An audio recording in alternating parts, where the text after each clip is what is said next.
So we're going to start our conversation today by looking at some key trends in consumer insights.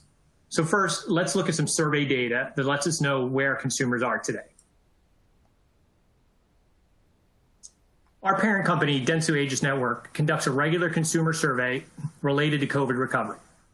While concern about the pandemic has been ebbing in our biweekly survey, we see that it's stalled in the most recent iteration completed about 2 weeks ago.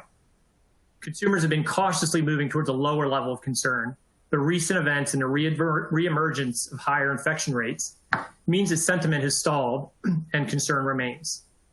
And since the survey, certain regions and states have re-entered lockdowns, so lots of uncertainty remains as to how the pandemic will evolve state by state. This means that marketers must continue to be agile and adaptive in their response. But regardless of how the future plays out, we know the pandemic has had a major impact on how consumers are interacting with their banks. Here we see some data from J.D. Power's most recent survey that shows how consumers are engaging more virtually than ever before.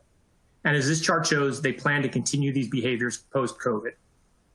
In many ways, COVID-19 has accelerated many of the behaviors that we've been pushing as industry for years, like online and mobile banking, contactless payments, which we'll talk more about shortly.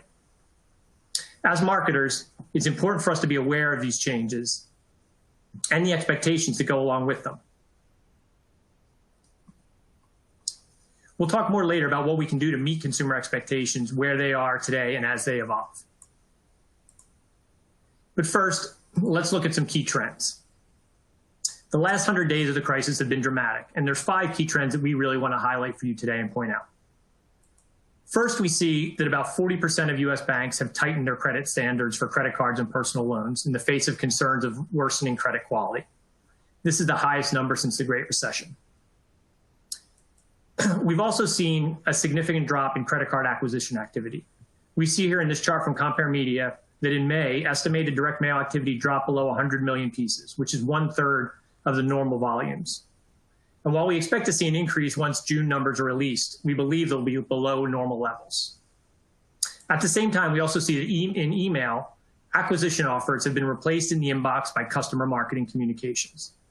So you can see here in the last 2 months on the right of the chart, the dark blue acquisition percentage is down significantly as a share of overall volume.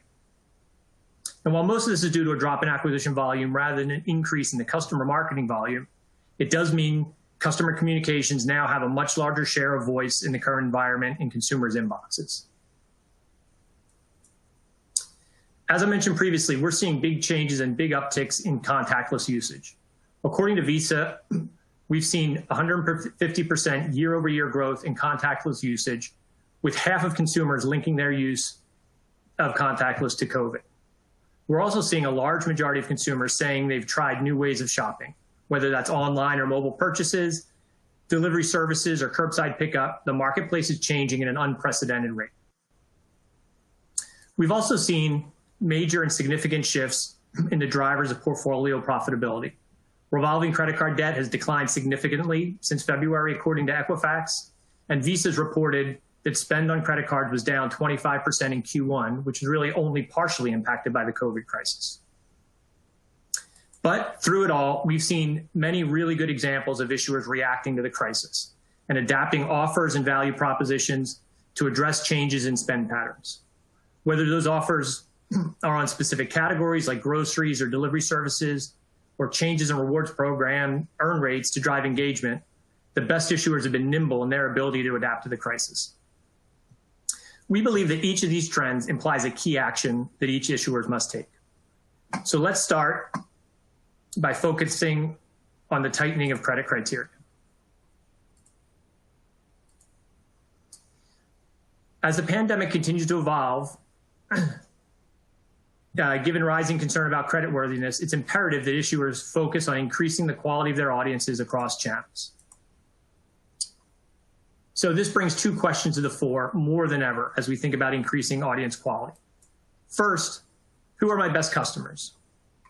Or what we call increasing customer intelligence.